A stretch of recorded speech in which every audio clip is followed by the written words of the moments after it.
Good afternoon. Good afternoon, graduates, families, friends, and members of our faculty and staff. Welcome to the 2026 St. Louis University School of Law hooding ceremony.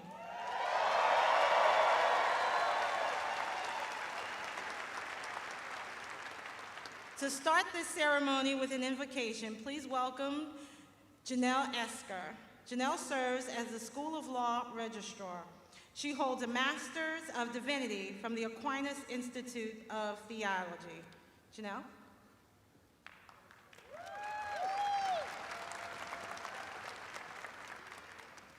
Graduates, families, and friends, it has undoubtedly already been a busy day for you.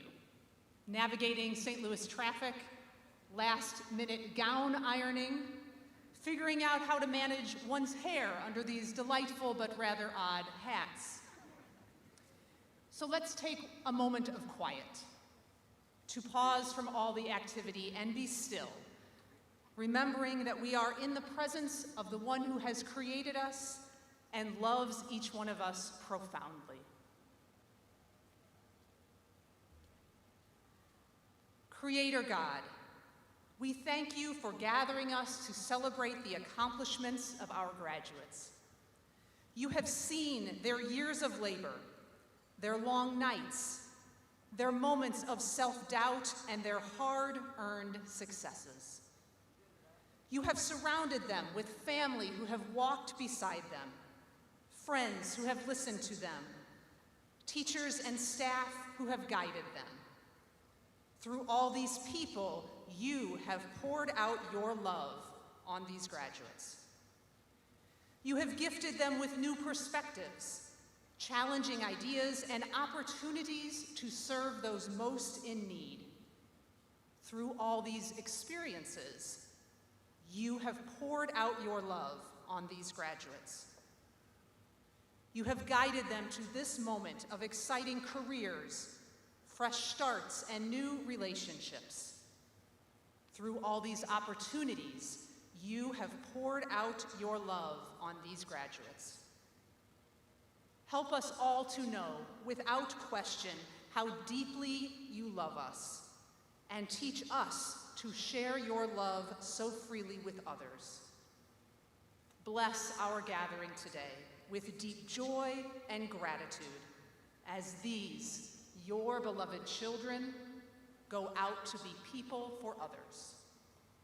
We ask this in your most holy name. Amen.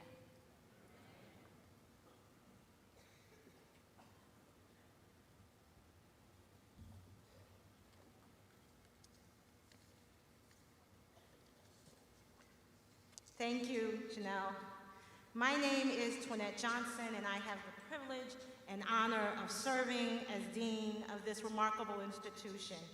Today, we gather to celebrate an extraordinary milestone for the class of 2026 and to honor the journey that brought you, our students, to this moment.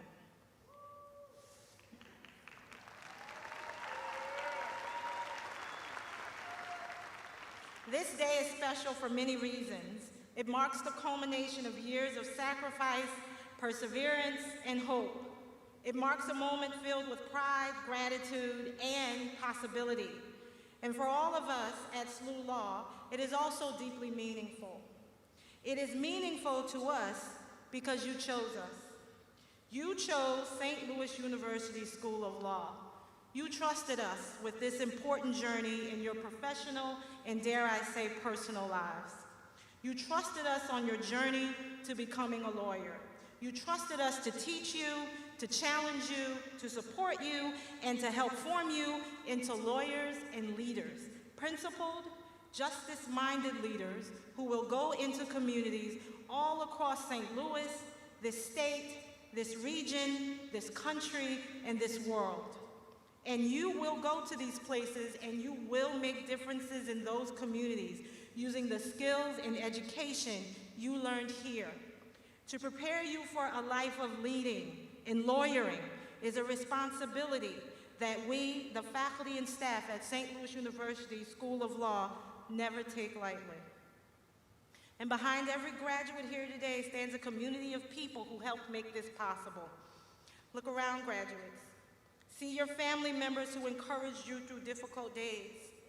See your friends who listened to your frustrations even though they had no idea what a tort or future interest was. See your classmates who shared notes, outlines, and support. See your professors and mentors who believed in you. See the staff members who were there with a listening ear. And see your loved ones who celebrated every step forward along the way. Graduates, take a moment to look around this room. This is your community. These are the people who carried you, supported you, loved you through this journey. Let's thank them with a hearty round of applause.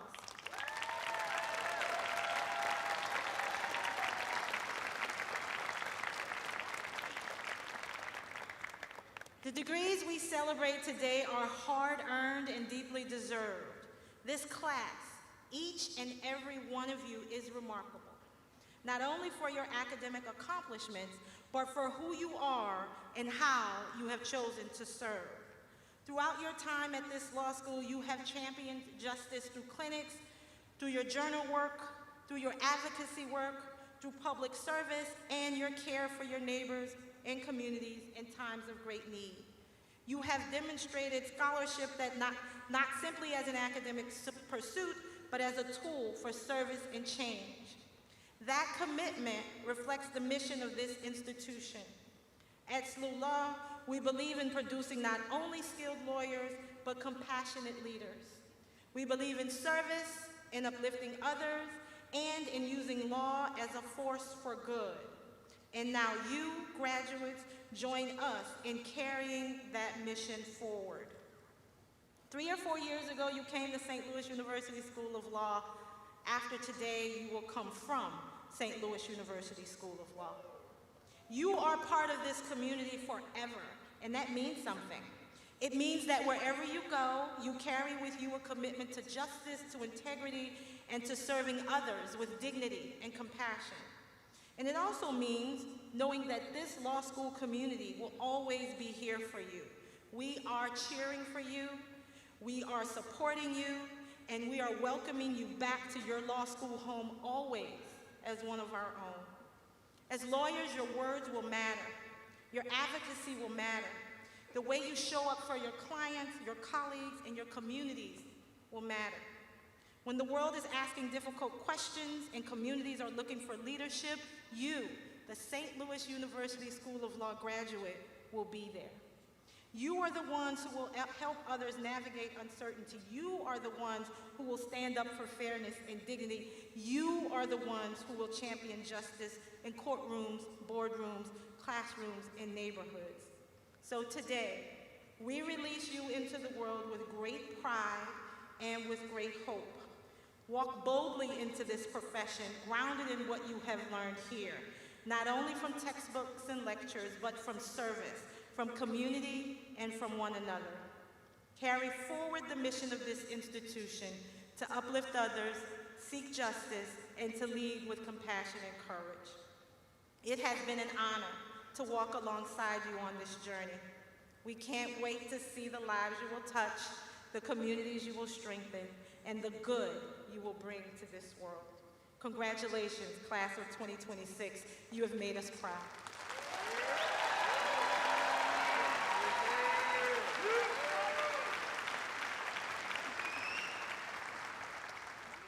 Every year, our graduating class votes and selects an adjunct faculty member and a faculty member of the year. Please join me in congratulating Professor Matt Vigil, this year's adjunct faculty member of the year.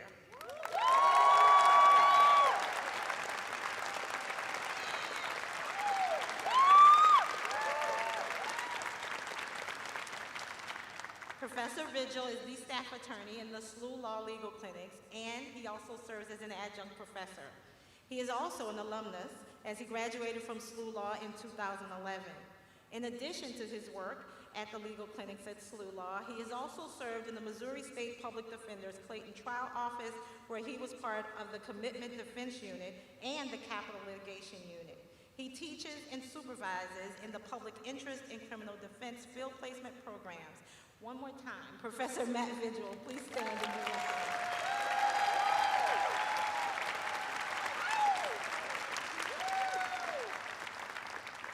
This year's Faculty Member of the Year, selected by the class of 2026, is Professor Jeremiah Ho.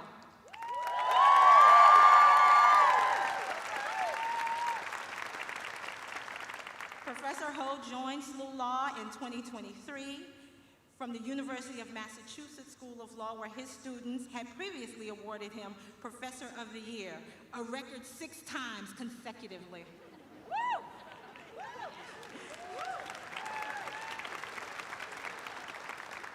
In 2020, the Board of Trustees at the University of Massachusetts also awarded him the Manning Teaching Prize, which is the highest teaching award across all 5 UMass campuses statewide. Here at SLU, Professor Ho teaches contracts, wills and trusts, and courses on civil rights issues. This spring, he also received the Father James Veltri Cura Personalis Award from SLU's Student Government Association. Professor Ho's research has been published in various journals, including those at Yale, Harvard, and Georgetown. In 2021, his scholarship earned him a Duke Menier Award from the UCLA School of Law, which is the top prize in LGBTQ legal research and scholarship.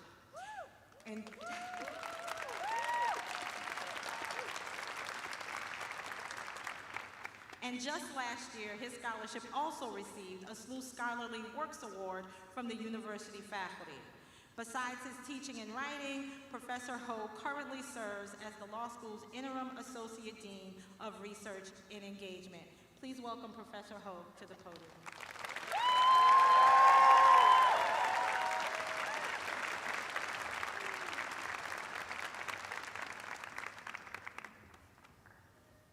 Greetings. How y'all doing? Thank you, Dean Johnson, and congratulations to all of you. Let's cheer again to my colleague Matt Vigil for being the Adjunct Faculty of the Year.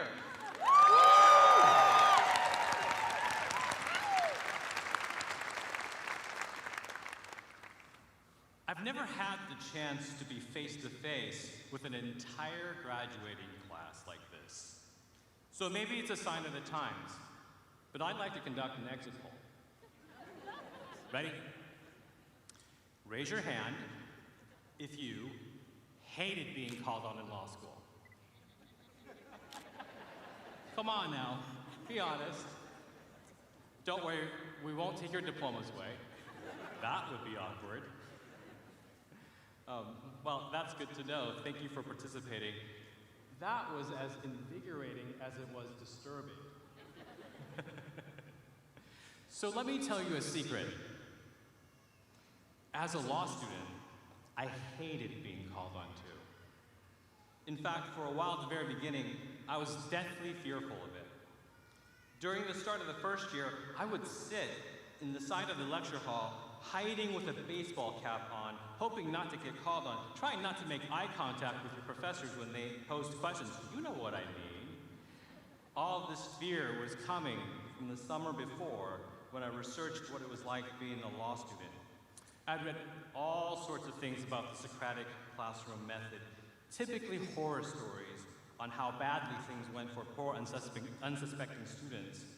And then I saw all that dramatized by watching The Paper Chase. Boy howdy, was that how law school was really going to be like. Of course, hiding by the side of the classroom really didn't work. Eventually, in the first month of the classes, my torture professor walked right up the aisle, right up to me, looked at me right in the face, and called on me to brief Palsgraf versus Long Island Railroad, that famous prox clause case in negligence. There was a sudden silence in the room.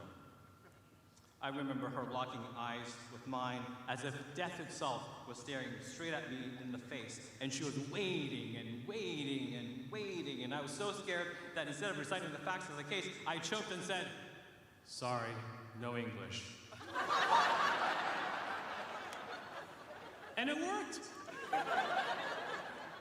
I could hear my classmates shift uncomfortably in their seats around me because they all knew I spoke English pretty well.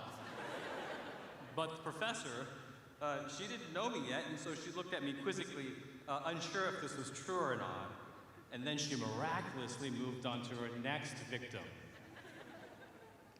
Well, I'm not going to call on you today, but I am here to give you one last lesson.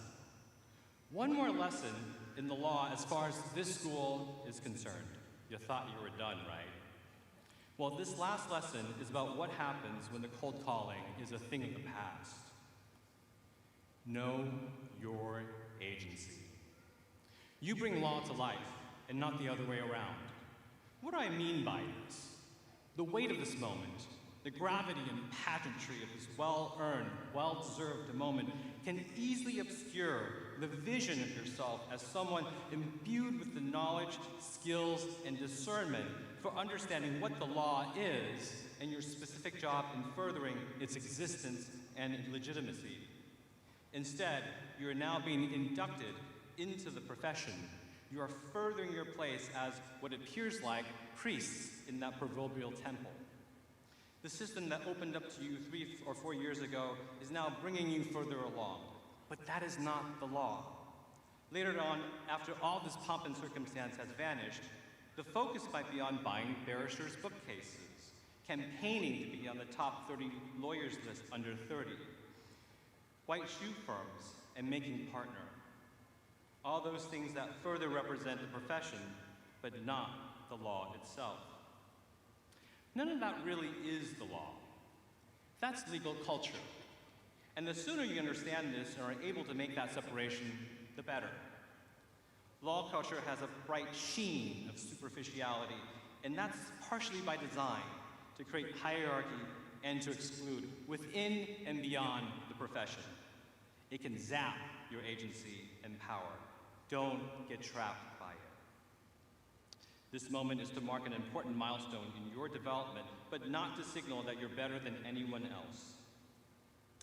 There's a reason why I asked the dean to read all those awards in my bio. These awards are great to get. I mean, this award particularly, it's a very nice gesture, a thrilling compliment. And what kind of an award makes you get up on the stage to speak at somebody else's graduation? At the prior law school that I was at, you got a plaque at barristers when they selected you as Professor of the Year, which was great and meaningful too. I have 6 of them in my office. But with this one, you get to say goodbye to your students that you love from the stage. Heck yeah. And yet, these awards don't signal that I'm better than you. We're all in this together. When I was sitting in that tourist classroom, not sure how to proceed, I had bought into the trappings of law culture, when I should have been gearing up my agency for bringing life to the law rather than trying to reproduce the perfect example of my part in the Socratic classroom. So no English was right. That moment was where I was condemned. Don't get caught up by the motivations of law culture. To be sure, respect institutions, but don't be oppressed by them. There are good things about the culture of American law practice, commitments to instill ethics and professional responsibility, standards of professionalism and decorum, and service to the general public. Respect those goals and maintain them, but don't be oppressed by the other pursuits of that culture. You have agency in all of this. Rather, it's important for you to separate law culture from the law itself. Understand that the culture of the profession aims for you to be perfect.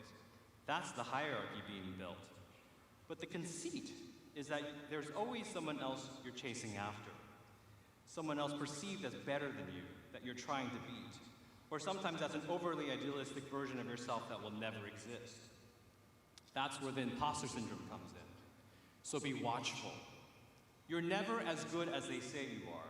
You're never as bad as they say you are. As long as you're honest enough with yourself and can understand this, you'll be fine. You'll be able to separate the culture versus the actual law, and hopefully choose to pursue the wiser of the two. So then, what is the law actually? I won't tell you that. It depends. It depends was the answer that I later learned to say when being called on in class instead of sorry, no English. But you didn't spend 3 or 4 years of tuition money to hear it depends at this very moment. 2 weeks ago, I was in New York City, and I strolled by another law school. Now, as someone who works in law schools, I'm always curious. The first thing I noticed was a quote etched near the entrance of that law school. It was by the late Supreme Court Justice Benjamin Cardozo. Remember him? He was the exact judge who wrote the Paulsgraf case that I said sorry, no English to. The quote was, "The law never is, but is always about to be." I don't disagree with the use of Justice Cardozo's quote here. It reveres the law's potentiality and its imprimatur to evolve. But I feel like those words standing alone, facing those students studying law in Lower Manhattan, leaves incomplete the definition of what the law is. Cardozo has other quotes that could have been used. I offer a complementary definition. That in addition to what Cardozo wrote, the law is also this. It is a means, a vehicle, to be used to advance our shared interests in pursuing justice. It has instrumentality. The law's potential is for advancing just ends. What justice means might be contested. One might have a Rawlsian sense of justice, or one that is simply and practically defined as trying to bring about humanitarian needs beyond our tribal differences.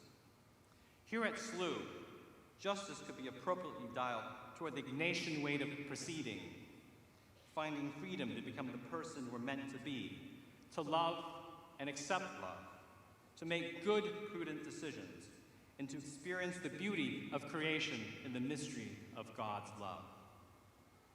This is where you come in. Once you can separate away the trappings of law culture, you can focus on what the law actually is, bending that arc of the moral universe towards justice. Because like I said a moment ago, you bring law to life. The law is a great means to a great end. It's got instrumentality. And in terms of justice, a society committed to a modern democratic project instrumentalizes the law for that effect. And this is where you come in. You and I are the agents of law, the stewards of justice, the priests in that temple. We bring law to life. All of those minutes in the classroom where we talked about the rule against perpetuities, personal jurisdiction, equal protection, how to unwind a business entity, the death penalty, we were bringing law to life. Without you, the law is merely reduced to a bunch of words in a book somewhere in a law library. Without you, law doesn't exist. And you will continue to be breathing life into the law to further our human experiences. That is our privilege, to use this vehicle as a means to obtain what we all want in this democratic project. And at this law school, our mission in advancing justice through law is precisely the higher purpose for a greater good. These are the words that are etched above our heads at this law school. That gets me to the last part of this lesson, time. The game of litigation has its winners and losers and short-term scrimmages. So the perception of time is zero-sum. The biggest legal advancements in our modern era, for instance, Brown versus Board of Education, the Civil Rights Act of 1964, affordable health care, marriage equality, are often overstated as victories in time, as one-offs. That's the problem. These moments are never captured or are fleeting, just like this very little sentence as I'm withering it down to its quiet spoken end. Your pursuit of justice through law is always ongoing. It's prolific. Our work is infinite, not limited. Imagine the work that you bring to life in the law is never done. You can't capture time, so don't. Instead, you've inherited this game of pursuing justice through law from somebody else who is doing it before you, and you will someday pass it on to someone else. Now it's your moment to pick up the mantle. You may lose in one case, but the bigger game is not over. Part of the negotiation is to look for the opportunities, big or small, for the next play toward justice, and the next play after that, through law. That is the key. And there should be no end to this bigger game, even though you will time out. Part of this infinite game is to make sure you keep playing and you take care of things in order to pass the game on to the next generation, to keep the law alive toward justice in that way. The scrimmages are temporary, but the values of justice, as long as they are still in play, are not temporary. In the pursuit of justice, the law never is, but is always about to be. This is how we pursue justice through law, with a higher purpose, for a greater good. Well, folks, this concludes your last lesson at SLU Law. This is where you guys come in. The final exam is what you make of it. Congratulations. Receiving this award from you is a real honor. Teaching is a two-way street, and you're only as good as your students are, and you guys are amazing. Thank you, thank you. I've enjoyed our time together in the classroom, and I can't wait for you all to be on the other side of the bar. Godspeed.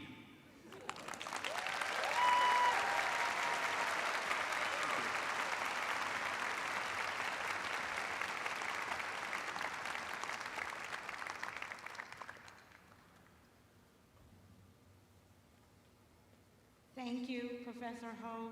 You are truly a gift to our students. Thank you. Now I am pleased to introduce this year's valedictorian, Alyssa Warner.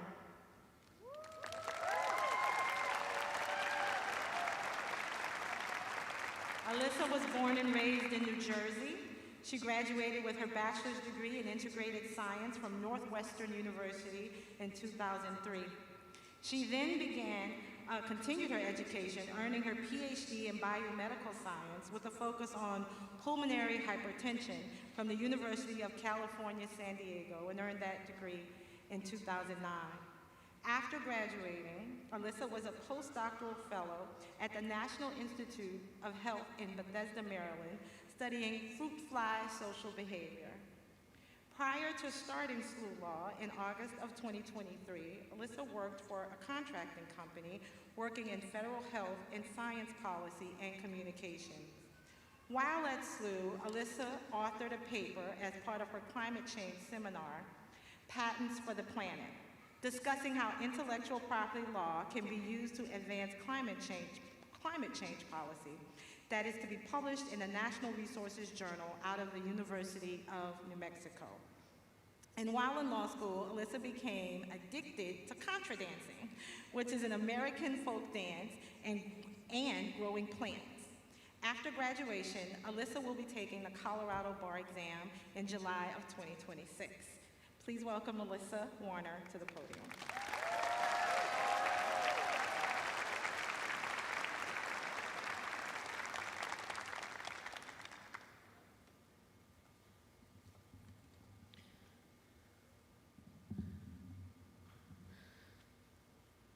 Thank you, family, friends, faculty, staff.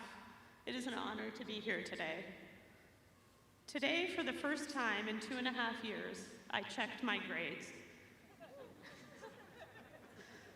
Not because I suddenly became curious, not because they changed, but because it seemed like a fitting end to law school. I decided to stop checking grades after the first semester. Remember torts, crim law, Civ Pro, LARC? Yeah, back then. I stopped checking, not out of indifference, but out of intention. Like James Hart in the last scene of The Paper Chase, it felt like grades felt like a compass I hadn't consciously chosen. Grades, we were told, were not a reflection of our worth. We were all going to be great lawyers. So I set them down and instead began to navigate by something internal. Whether I was learning, whether I was growing, whether I was becoming the kind of lawyer I hoped to be. It didn't make the work any easier, and it didn't remove uncertainty, but it shifted the way I moved through it. I wasn't waiting for a number to tell me where I stood.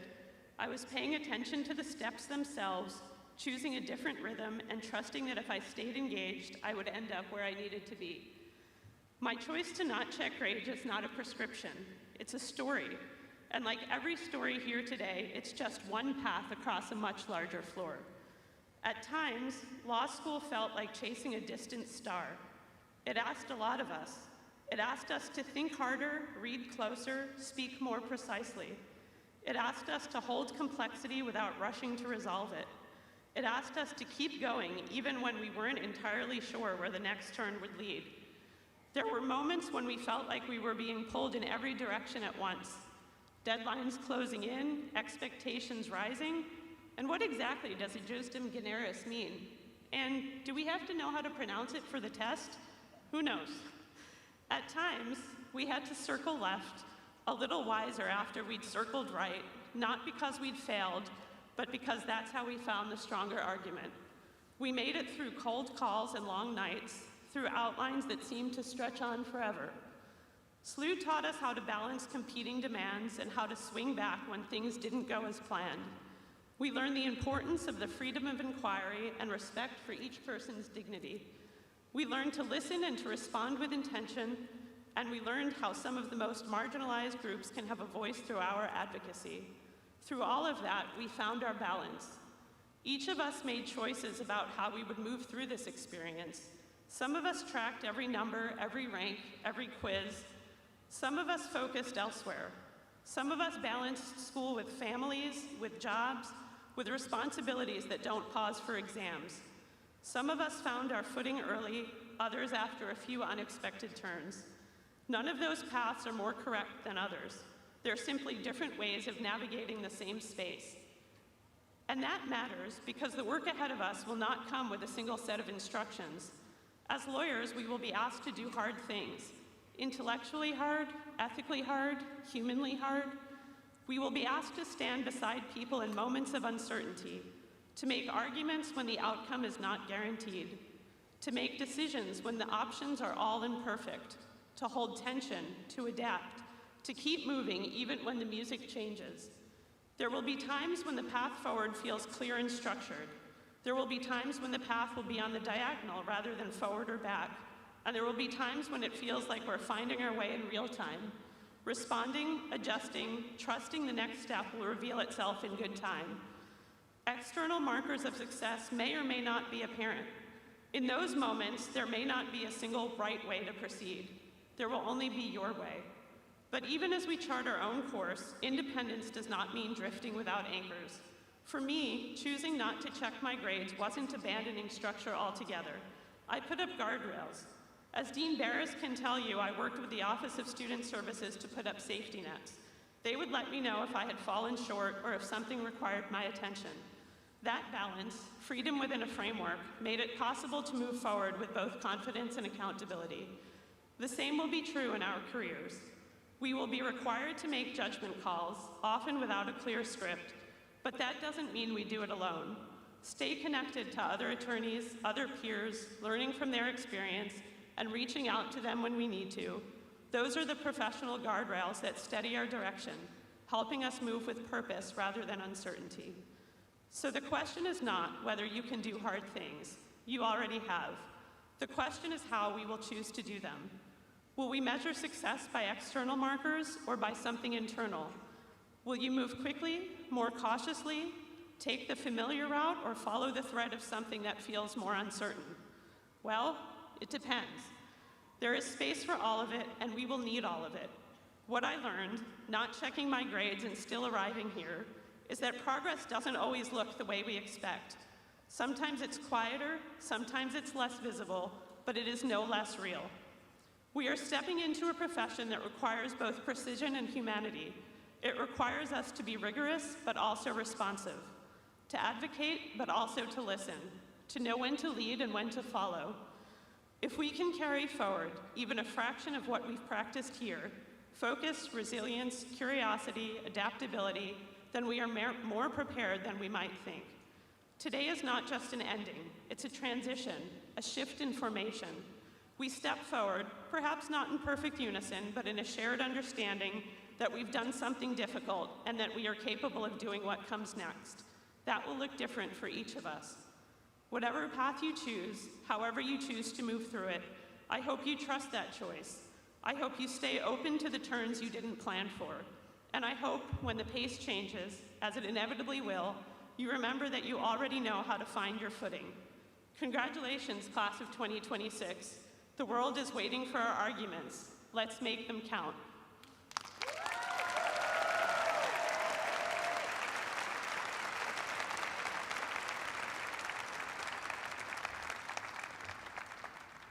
Thank you, Alyssa, for those wonderful remarks, and congratulations again. Now, I am honored to introduce our John C. Shepherd graduation speaker, William Bill Bay, the immediate past president of the American Bar Association. Bill is currently a partner with the St. Louis office of national law firm Thompson Coburn. He is the first ABA president from St. Louis in over 40 years. During the last year as president, he has spoken and written on the rule of law issues as they relate to the legal profession and the courts. A longtime leader in the ABA, Bill served as chair of the House of Delegates and chaired the largest group within the ABA, the section of litigation. He also served on the ABA Board of Governors and chaired its Finance Committee. Bill's leadership has extended to many other ABA entities. Beyond the ABA, Bill is active in local and state bar associations. He is a past president of the Bar Association of Metropolitan St. Louis and a past member of the Missouri Board of Governors, where he chaired several committees. Notably, Bill has been selected to co-chair several statewide commissions focused on increasing access and opportunities for attorneys, achieving equal access to justice for litigants regardless of race or ethnicity, and exploring the future of the legal profession in Missouri. He has recently co-chaired the Supreme Court of Missouri's Commission on Racial and Ethnic Fairness, which was created post-Ferguson and addressed issues facing the courts and profession. In recent years, Bill has been honored with the Spurgeon Smithson Award, a top honor given by the Missouri Bar, the Distinguished Lawyer Award, the highest honor awarded by the Bar Association of Metropolitan St. Louis, an Excellence in the Law Award from St. Louis Magazine, and Missouri Lawyers Weekly's Influential Lawyer Award. He has appeared in the Best Lawyers in America since 2012 and has been recognized by Best Lawyers multiple times as the St. Louis Lawyer of the Year for litigation, banking, and finance. Please welcome Mr. Bill Bay to the podium.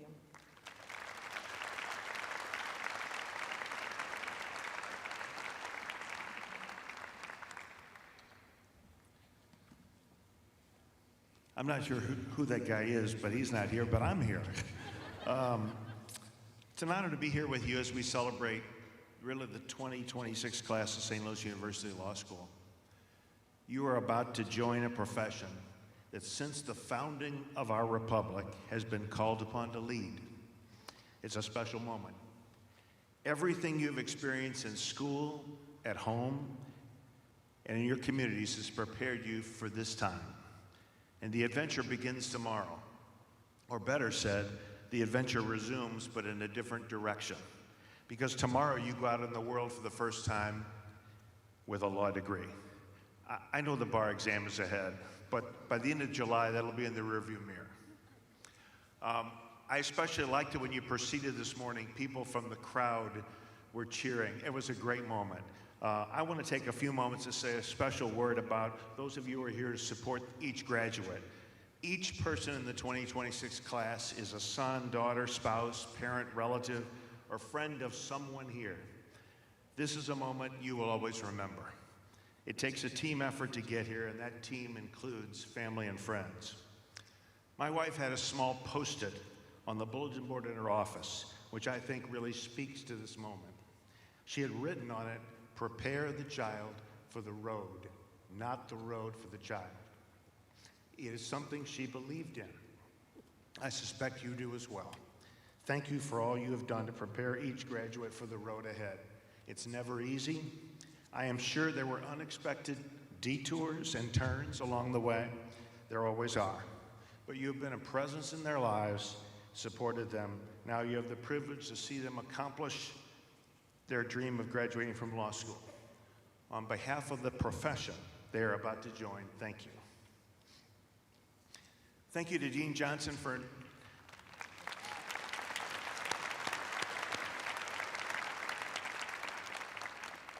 Thank you to Gene Johnson for inviting me to address you today, and to the faculty and staff at the law school for preparing you for this day and beyond. In some sense, I feel like an unlikely choice to be your speaker. Of course, I was asked because I'm the immediate past president of the American Bar Association. But I marvel at such an unlikely journey that has brought me here. I grew up on an unpaved street in the city of St. Louis. They existed.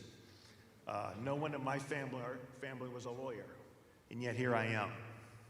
And perhaps that's the larger point today for each of you.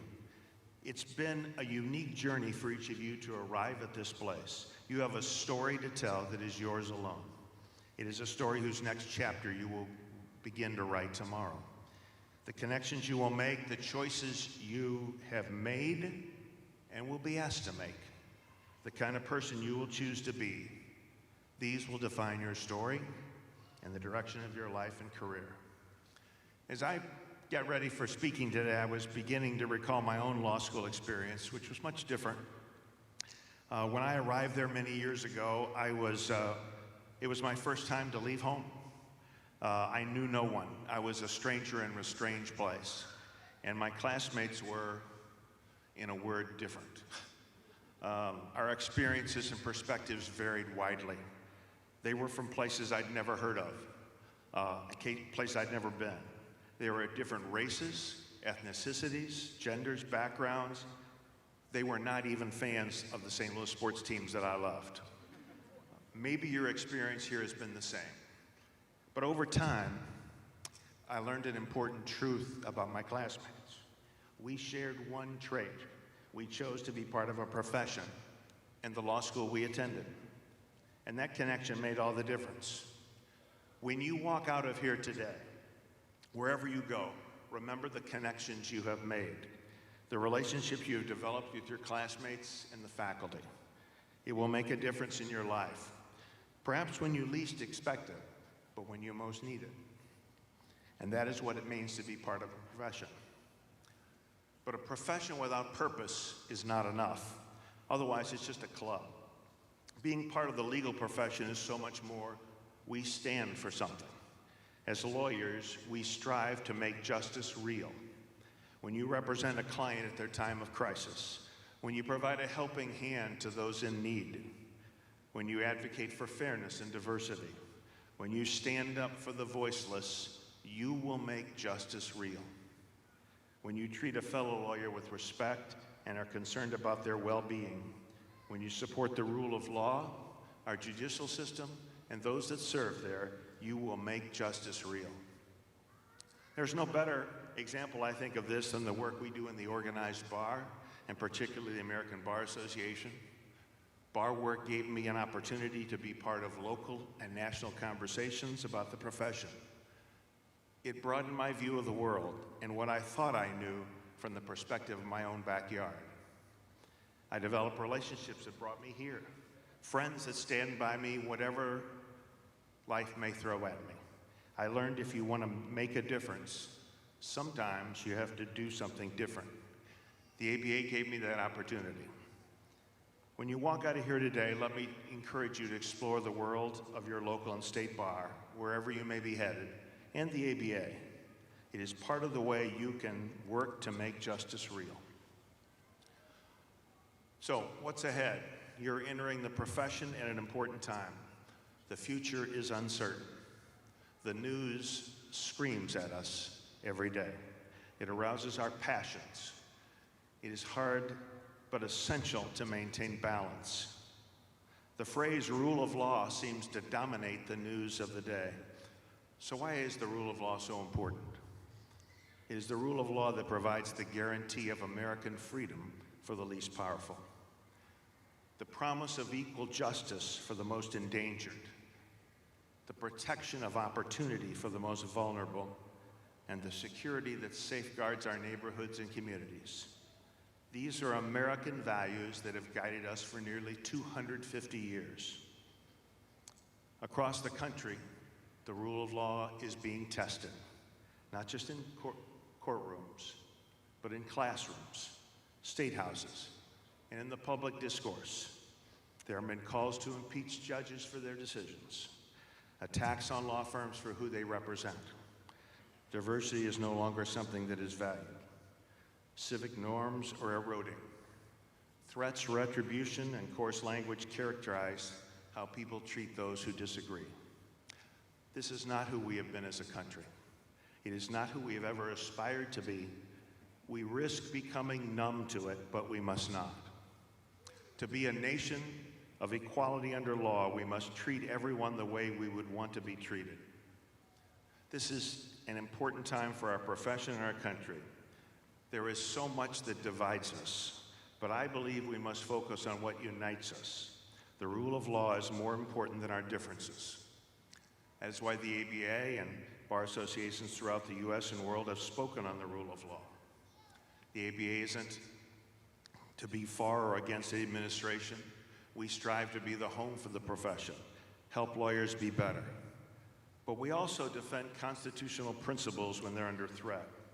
That is part of what defines our moment and our mandate. And we stand on solid ground. U.S. Supreme Court Chief Justice John Roberts has told us attempts to intimidate judges for their rulings in cases are inappropriate and should be vigorously opposed. Those are his words, not mine. The ethical rules in all 50 states put in place by each Supreme Court state that a lawyer's representation of a client does not constitute an endorsement of the client's political, economic, social, or moral views. The integrity of our justice system cannot be preserved through silence. The rule of law does not defend itself. Lawyers do. And when those lawyers and judges are under threat, defending them becomes more than professional duty. It is a defense of the promise that justice in America is available to all. You have chosen to be part of a profession which is guided by these principles.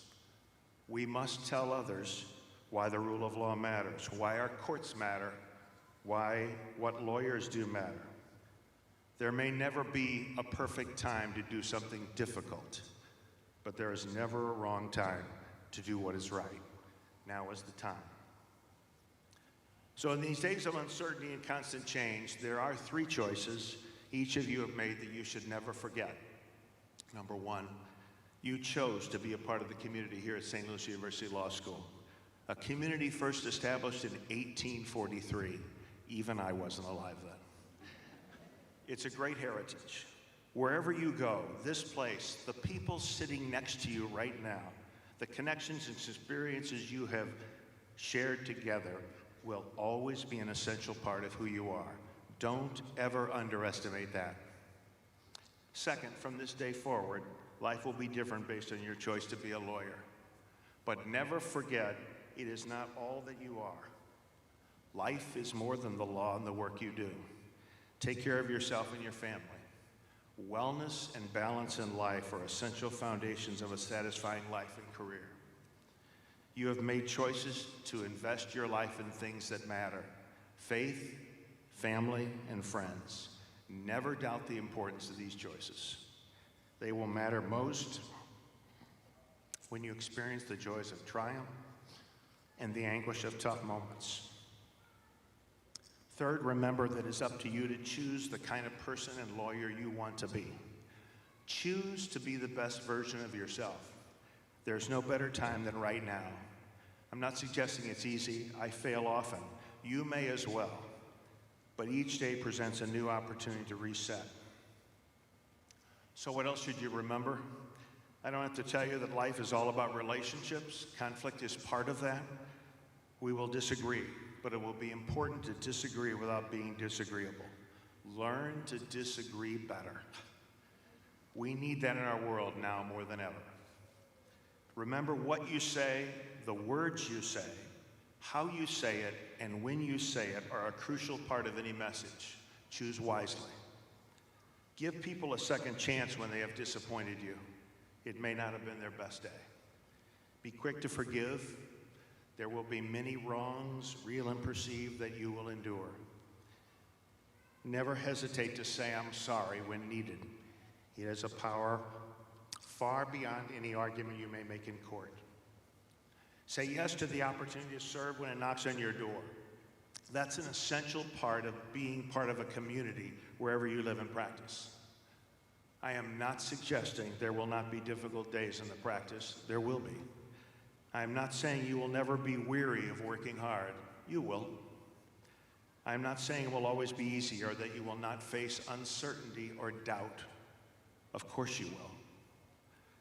But in your most difficult day, remember the sense of enthusiasm today.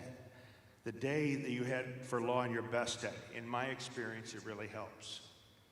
So I wish much success to each of you, whatever you do, but remember, true satisfaction comes from a life that focuses on things that are not always obvious. The unseen things that form the core of who you are, your character, what you stand for, the things that last. We can all dare to dream of great things, handle the big case, achieve prominence, be successful, however you define that. If that happens, that's wonderful. But the essential part of life and practice is the people. What we do for others is what lasts. Keep showing up and be faithful in the small things. Remember the things I suspect you have known since an early age. Do your best every day, care about other people, treat everybody fairly, listen and see things from the other person's perspective, extend grace to others. Develop a discipline to do these things. Have the goal every day to do the next right thing that is in front of you. Choose wisely, choose to serve. But most importantly, whatever comes, choose hope and optimism. Congratulations, class of 2026.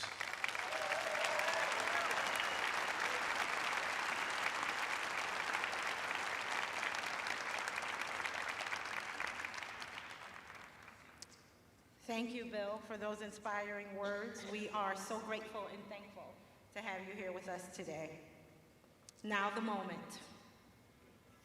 The moment we have all been waiting for has arrived.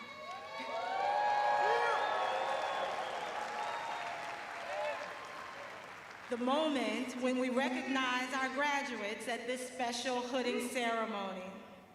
The placing of the purple, blue, and white hood on each graduate is the symbolic recognition of the completion of the requirements for the Juris Doctor degree or Master of Law degree in American law for foreign law degrees. The color purple is for law as a discipline, and the colors blue and white are for St. Louis University. I now welcome Dean John Barris to the podium.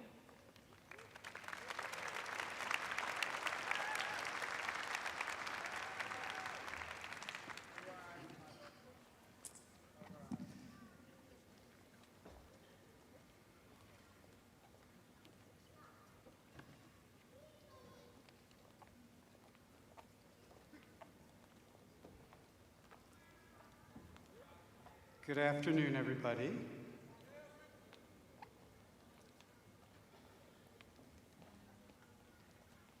Lena Belarbi.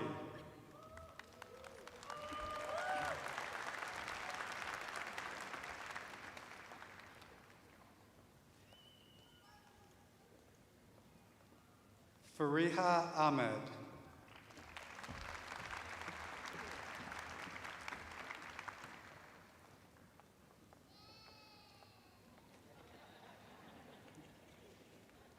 Alexander J. Barnes.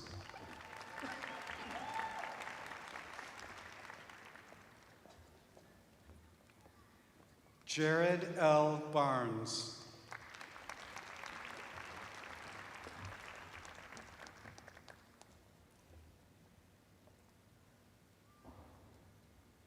Thomas Barron.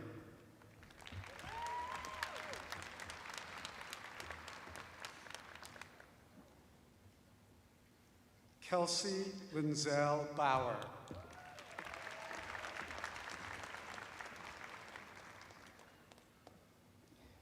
Sophia Carbajal Bautista.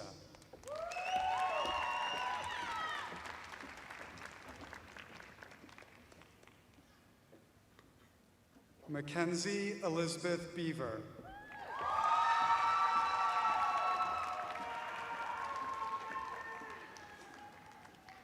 Carrie Melissa Bennett.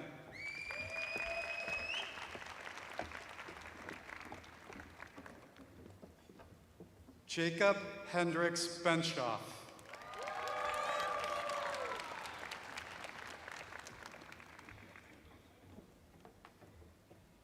Shannon Olivia Besh.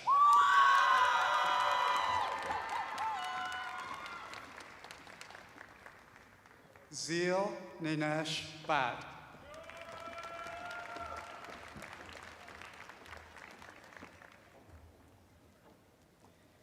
Aaron S. Ballinger.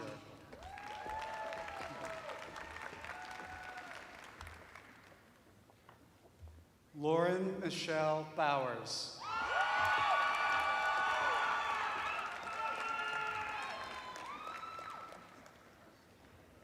James Robert Brockman.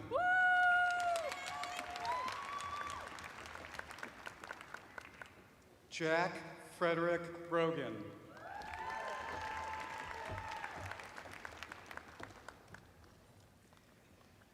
Caroline Ellison Brooks.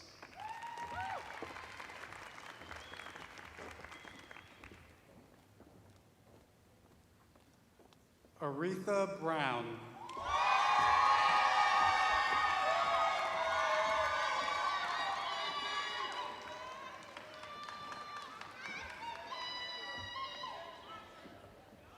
Judah C. Brown.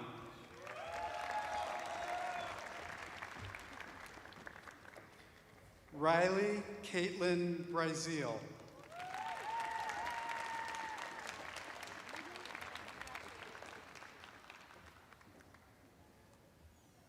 Landry Drew Buck.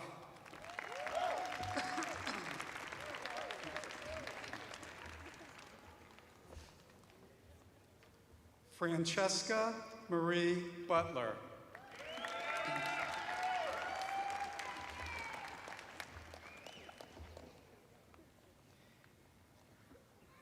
Gabriela Carrillo.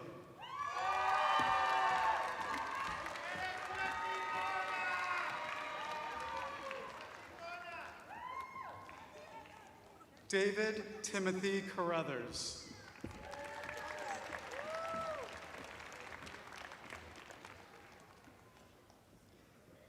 Alice Alito Chicani.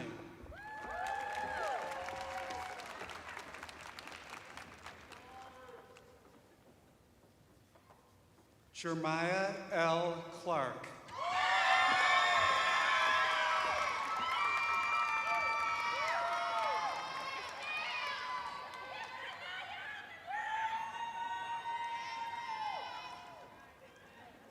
Breland Taylor Clement.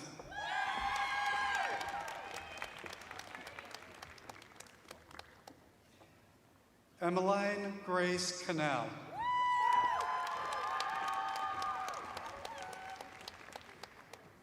Matthew Michael Cook.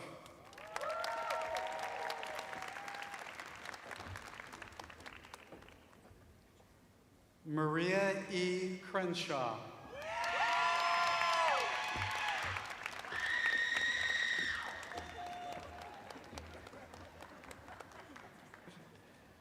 Anna Julia Cribben.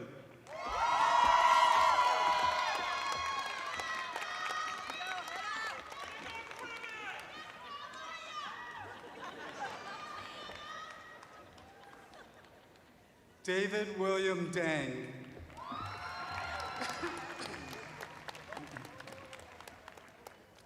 Andrew Thomas Edward Davey.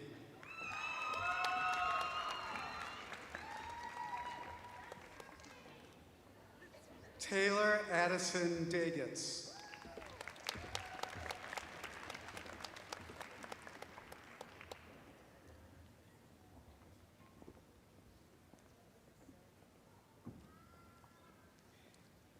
Sophia May Devotee.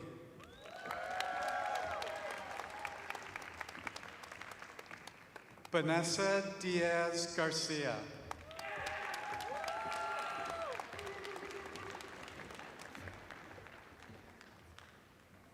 Julia R. Doran.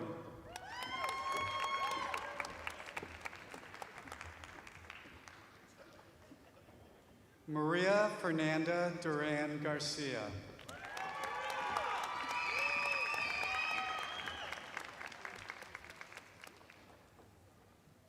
Zoe Porter Evans.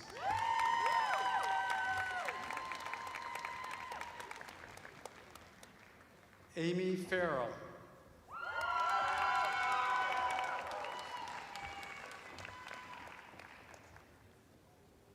Adam Gregory Fouth.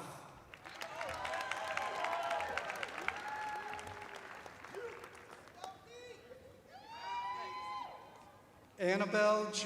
Fuel.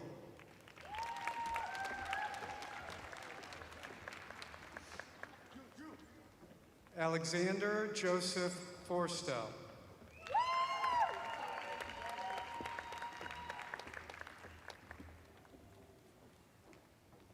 Catherine Elizabeth Fappi.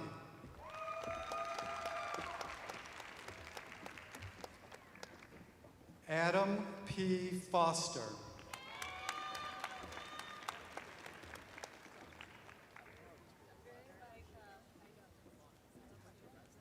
Haley N. Franklin.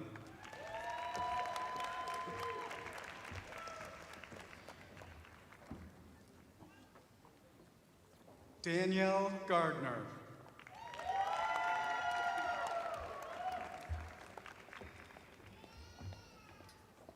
Jason Mitchell Garland.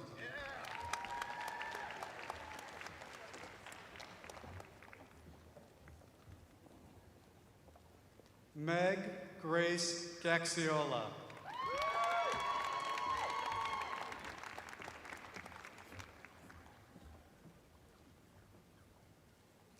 Madeline Grace Garrick.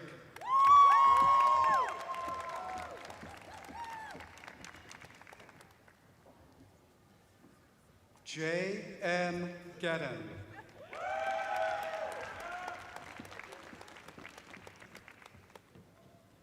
Isabella Michelle Gonzalez.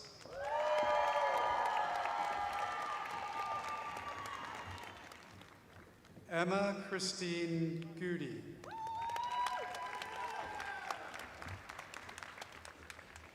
Graham Russell Gunn.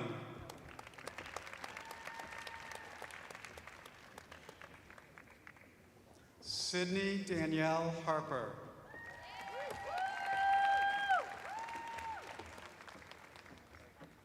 Maria C. Harris.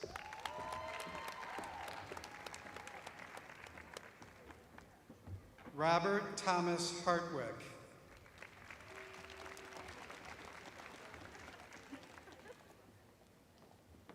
Avery Reese Haston.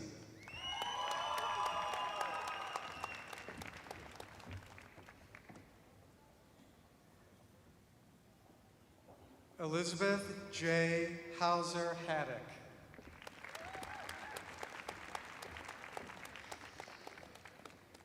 Claire E. Herman.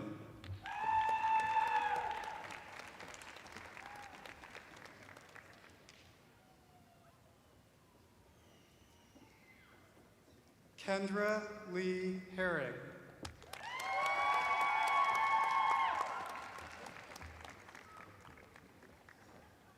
Allison S. Higgins.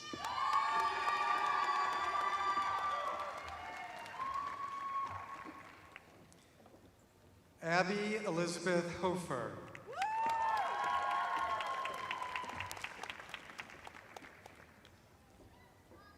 Kurt Andrew Hufker.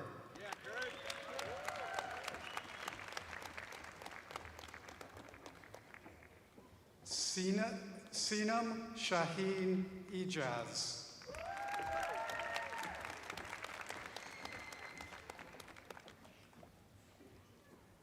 Patrick Sung Il Jun.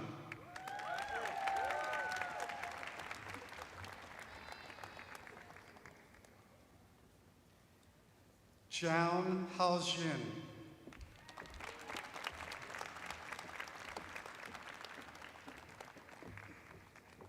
Alexander Michael Johnson.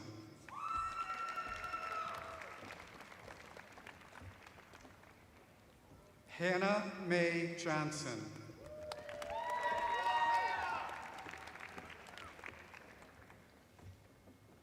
Lainey Christine Jones.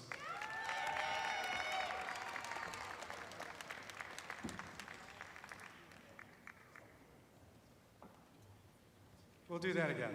Lainey Christine Jones.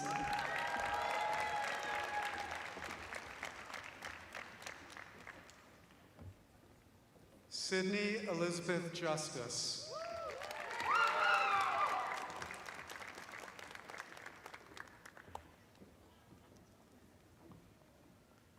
Lisa Anna Kabenjian.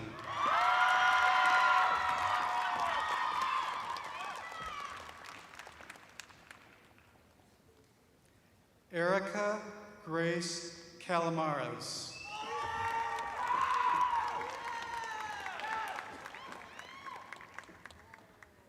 Zoe Grace Karanis.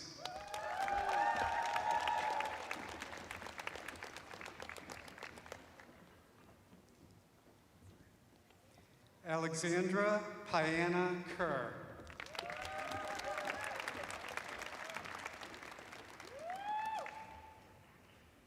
Sharnique Regine King.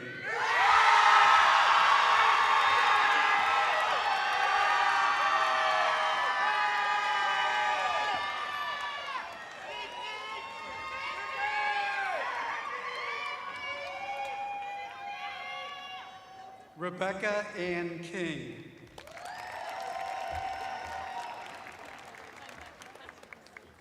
Daniel Klaus.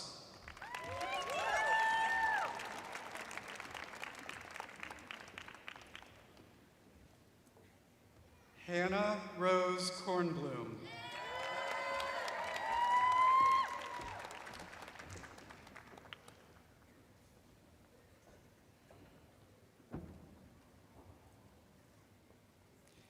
Paige Rhiannon Langley.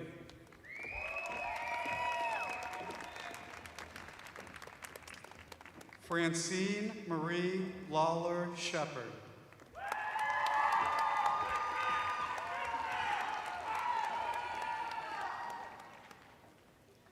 Xavier S. Lamont, I'm sorry.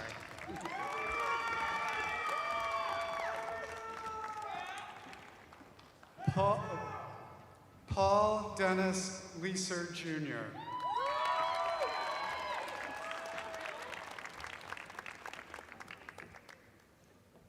Paula Lukowitz.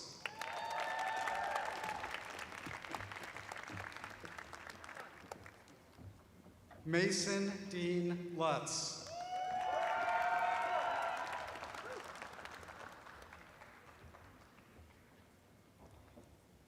Daniel Todd Mann IV.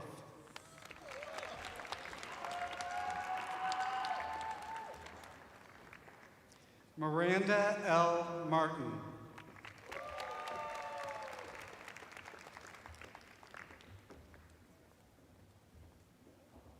William L. Martin.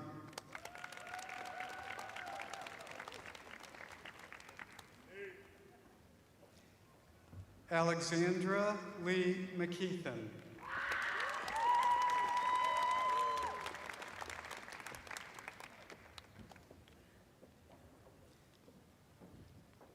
Patrick T. McLaughlin.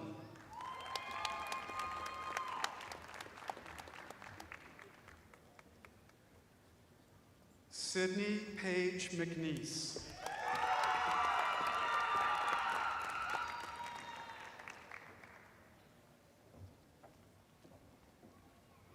Alyssa Jean McNeil.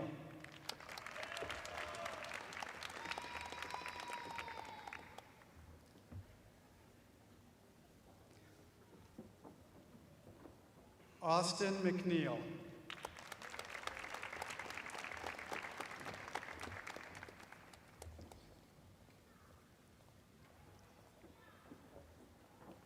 Caleb Thomas Merriweather.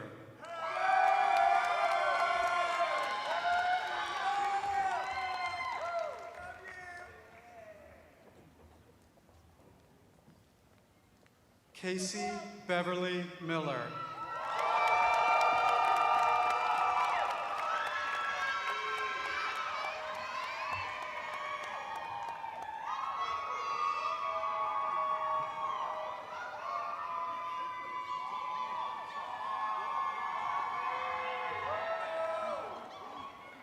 Logan Jackson Miller.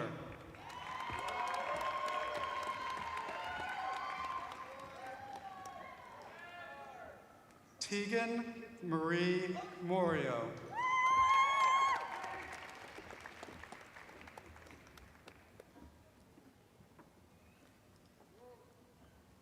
James Bernard Mullen.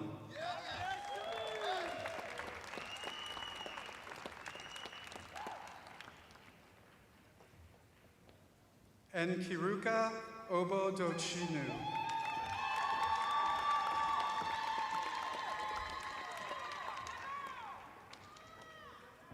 Peter M. O'Malley.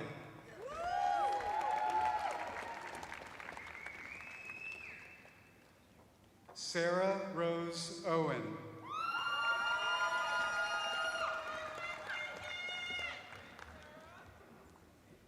Carolyn Ann Owens.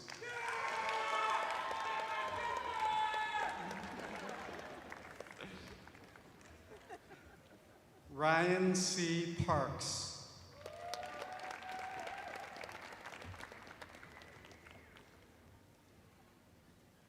Danielle Taylor Pasick.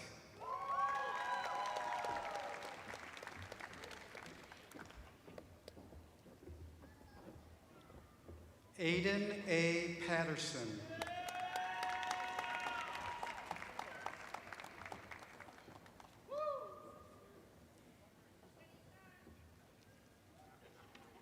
Lauren Alexandra Pavlonis Harrison.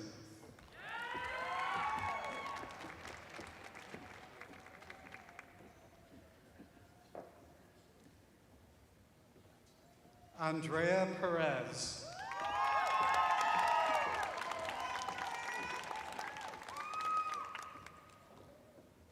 Darwin Perkins II.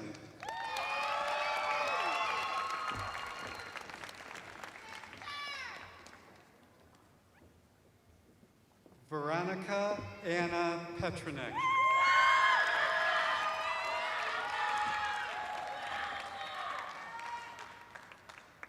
Catherine Lee Pratt.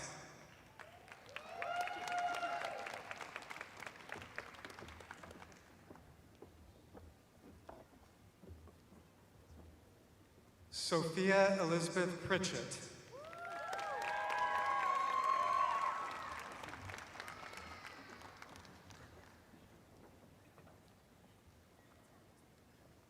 Clara Rose Quick.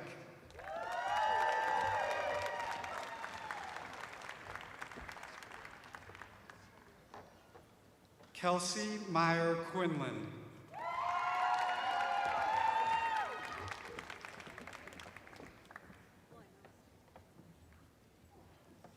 Katie Ann Quinn.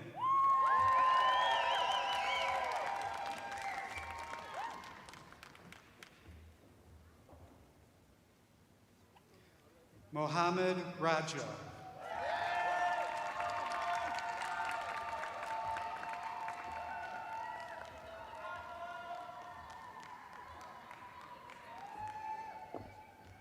Maddie S. Rashidi.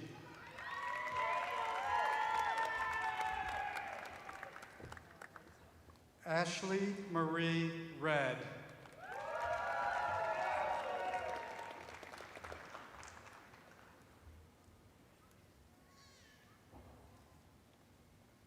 Trevor Ross Reggers.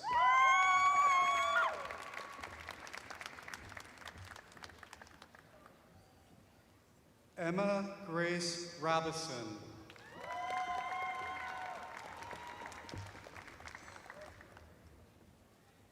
Jasmine Isabel Rodriguez Guerrero.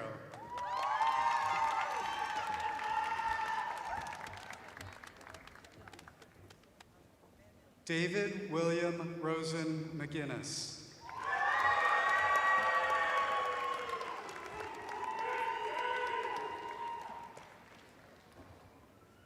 Anna Marie Llewellyn Sager.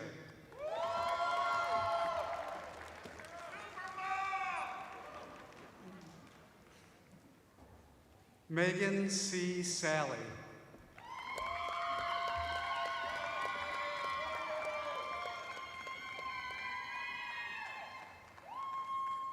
Kennedy Angeline Sams.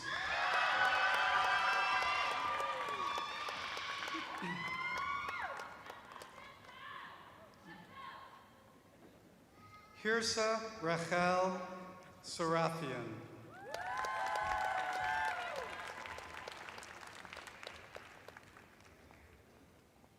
Julia Marie Schmid Schnetgoki.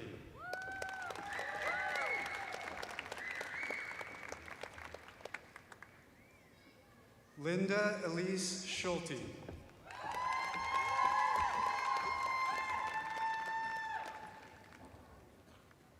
Christopher David Schulz.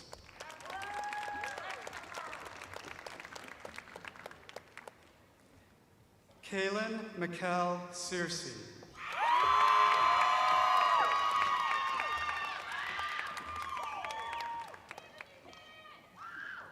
Tyler Harris Syed Shaw.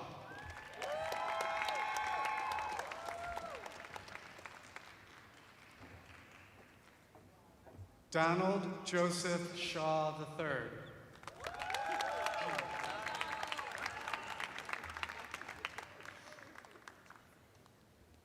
David Sheely.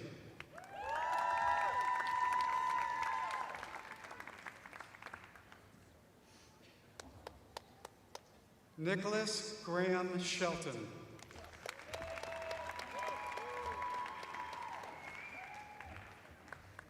Shelby Marie Sievers.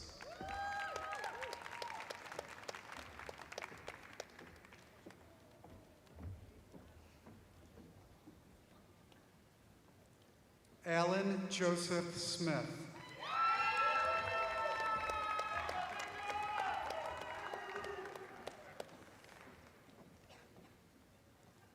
Brianne M. Smith.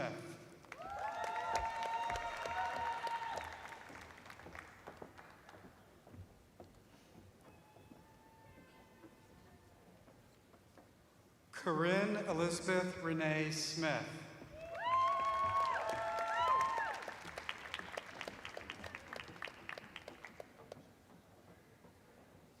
Sarah Smith.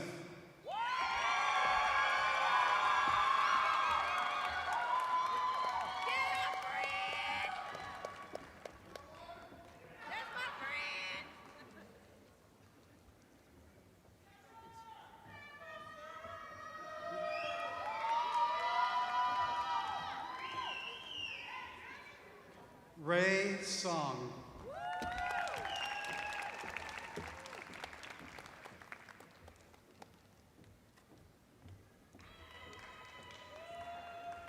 Hannah McDowell Sprigg.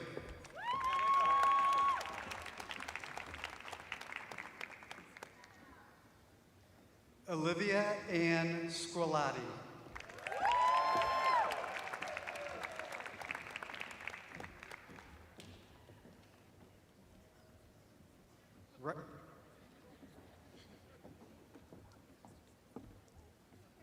Riker M. St. John.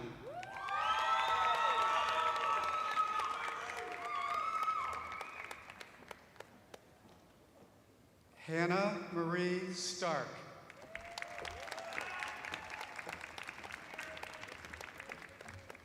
Zeke David Stockton.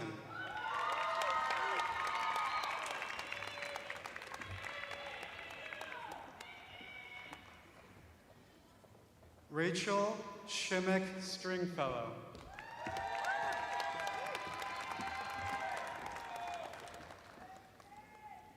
Kylie D. Swain.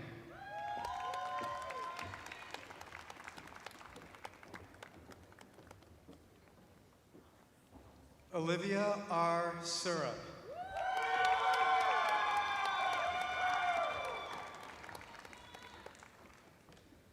Elizabeth Marie Turstrip.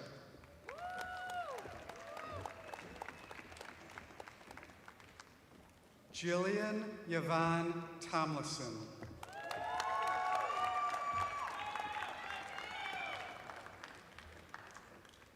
Juliana L. Tran.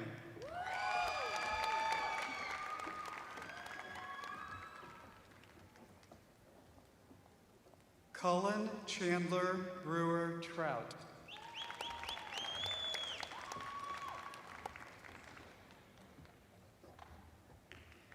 Alejandra Gabriela Uchatel.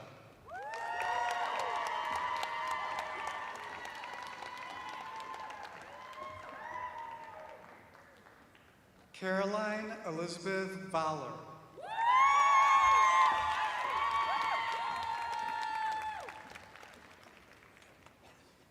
Barrett C. Walker.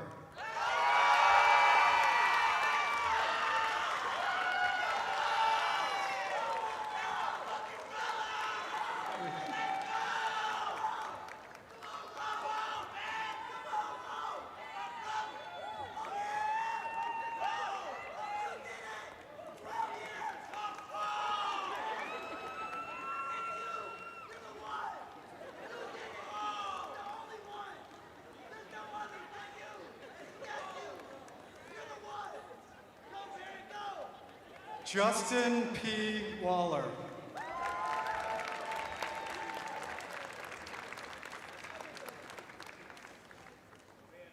Grace Marie Wallace.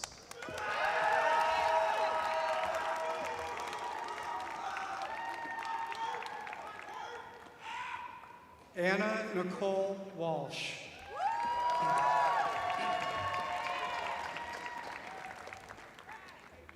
William Liam Thomas Walsh.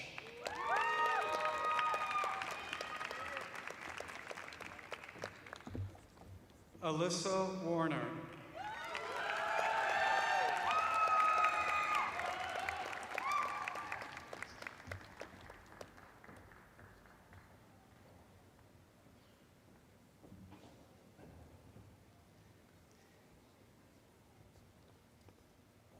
John M. Weilmunster.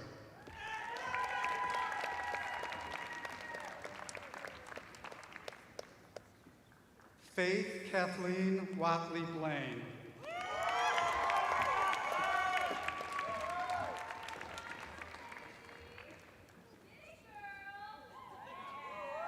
Aleja Jane Aguilar Wheeler.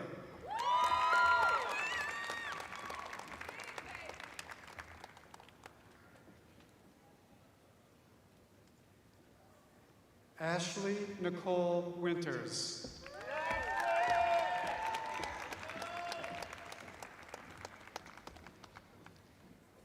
Logan D. Wright.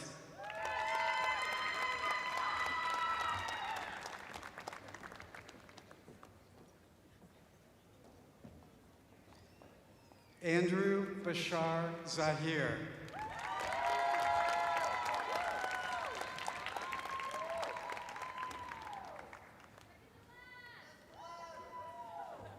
Charles Edward Zimmerman.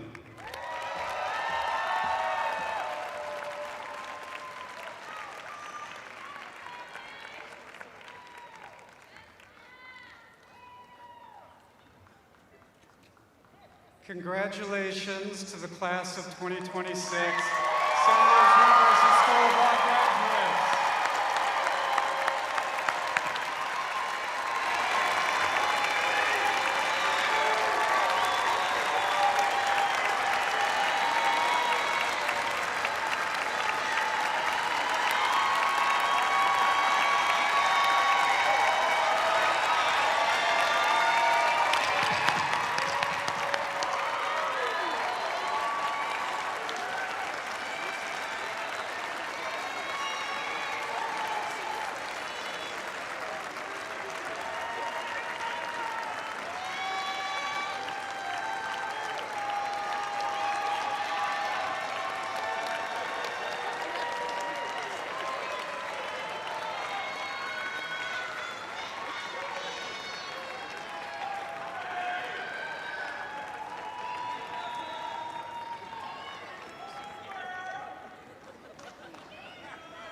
is our tradition, I will invite the graduates to please stand if you are able.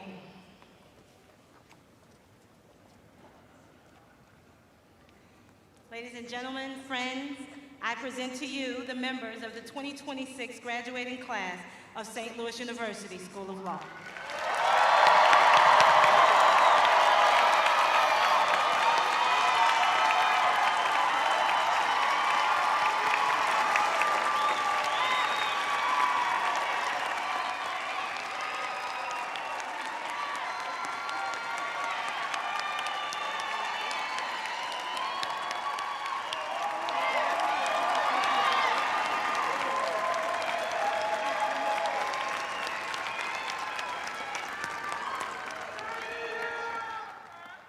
You may be seated.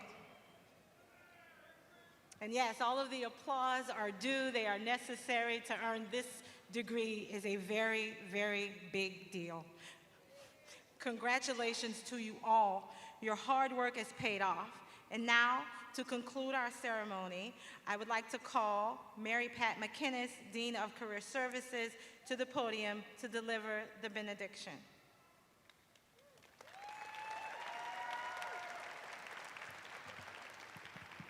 Thank you, Dean Johnson. It's a little high for me. So I'm the only one holding you in your lunch, okay?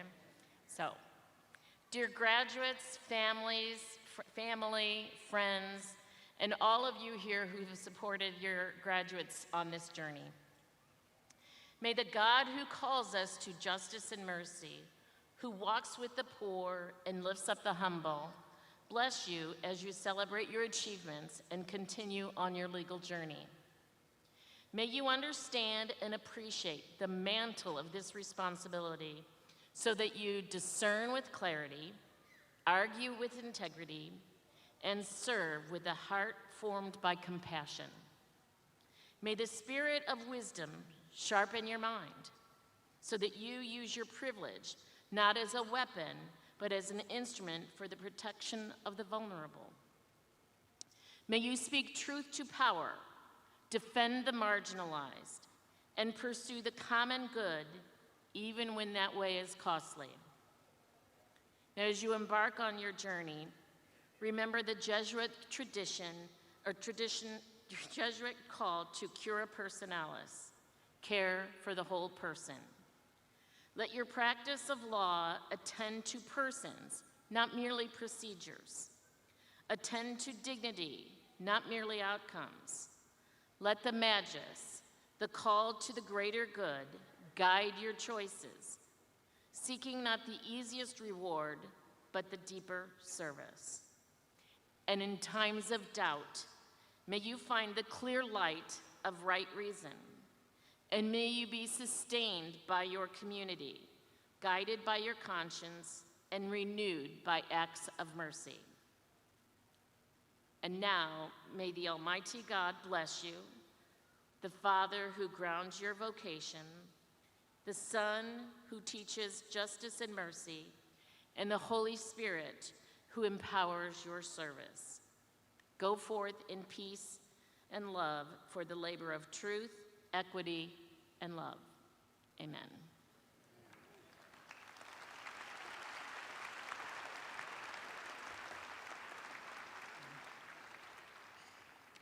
Thank you, Dean McInnes. Now, graduates of St. Louis University School of Law, we send you forth into the world as new lawyers. We know you have a bar exam to conquer, and we are here to support you in that every step of the way. I know you will be successful in that endeavor as you have been successful here. Also, as you embark on the next phase of your careers, remember that you are called to serve your communities and your clients. You are leaders in this world. You are the stewards of justice. And lastly, don't forget us. You now become part of a vast alumni network. At last count, 11,199 living alumni. You are part of St. Louis University School of Law, and we are part of you. You are forever ours, and we are forever yours. Congratulations to you, the St. Louis University School of Law class of 2026.